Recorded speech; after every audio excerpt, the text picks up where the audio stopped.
1781. Wolfgang Amadeus Mozart had just turned 25 and began a new, exciting life as a freelance musician in Vienna. Liberated from years of near slavery at the provincial court of Salzburg, the young composer was thrilled with the endless opportunities offered by the big city, the Mecca of the European music world.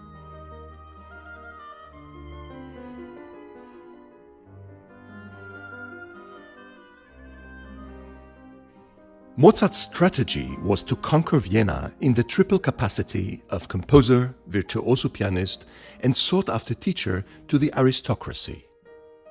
And what could be better than composing brilliant keyboard works, performing them in public, and inviting his brilliant young students to join him on stage? In November 1781, Mozart gave the first of his Vienna performances to showcase his multi-talent gifts, all in one. The program included a Viennese premiere of his concerto for two pianos and orchestra, and a world premiere of his newly composed sonata for two pianos, both works performed by him and by his star student, Josepha Auenhammer. In a letter to his father, written the day after, Mozart described the concert as a great success and promised to send the scores to Salzburg.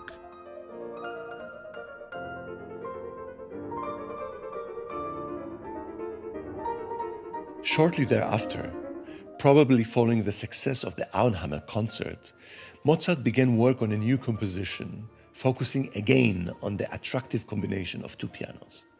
But unfortunately, this time only a fragment of it reached our hands. This fragment includes an entire Larghetto introduction of 35 bars and a considerable segment of an Allegro movement, including a full exposition section of 74 measures.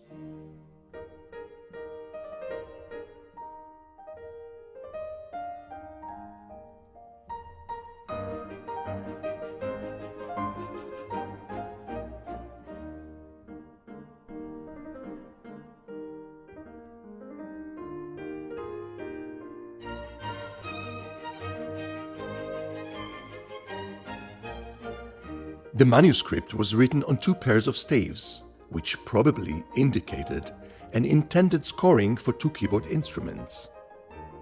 Other than that, we know nothing about this fragment, and its exact nature remains a true mystery to this day.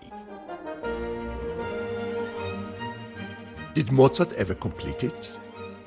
Was it supposed to be a part of a larger composition or stand in its own right? And last, but certainly not least, what was its exact intended instrumentation?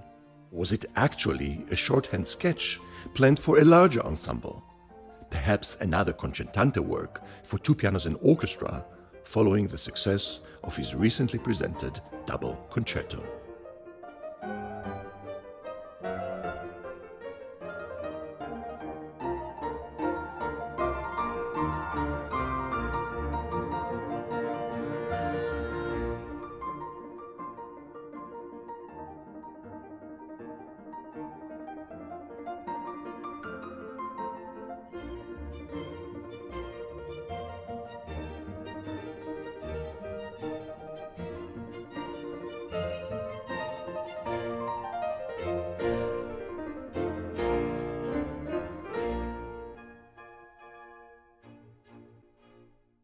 Shortly after Mozart's death, his widow Constanze approached a respected Viennese composer and priest, Abbé Maximilian Stadler, and asked him to complete some of her late husband's fragments. The Larghetto Allegro was among them. Stadler added the missing development section and constructed a strict recapitulation based almost note for note on Mozart's original exposition. The completed fragment was thereafter forgotten and was rediscovered as late as 1963 in a remote castle in Moravia. Coincidentally, it was in this very castle that the shooting for the famous movie Amadeus was taken. All these years, the manuscript was mistakenly attributed to Mozart's contemporary, renowned opera composer Christoph Willibald Gluck. Since its rediscovery, a number of pianists and musicologists attempted to compose their own completions for the work, most notably Paul Badura-Skoda and Robert Levin. All these completions were written for 2 solo pianos under the assumption that this was Mozart's original intent. The novelty of the version presented in this new Hyperion recording is therefore primarily in its instrumentation.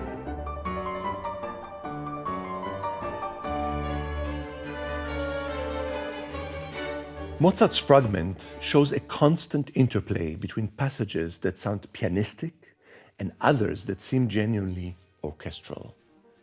This constant role-playing game is one of the strongest trademarks of the concerto style, especially in Mozart's writing. So the possibility that the fragment was meant for 2 pianos and orchestra seems quite logical and definitely worthwhile exploring. But there is more. Modern research shows that Mozart's choice of keys was always very specific and very deliberate. The key he chose for this fragment, E-flat major, is hardly ever used for solo piano and never used for piano duets. But for a concerto with orchestra, this was his most popular key, having written no less than 9 different concerto works, of which 4 were for 1 or 2 pianos with orchestra. Putting all this together was quite a jigsaw puzzle and required the construction of all the missing parts. And so, a new development section based on Mozart's own ideas was composed, a cadenza and a short coda were added, and the tutti-like passages were orchestrated in the spirit of Mozart. The English Chamber Orchestra and Hyperion Records joined forces with the MultiPiano Ensemble based at Tel Aviv University's Buchmann Mehta School of Music. Together, they present Mozart's complete oeuvre for multi-hand piano and orchestra, the famous concerti for 2 and 3 pianos, alongside a world premiere of this new version of A Lost Treasure.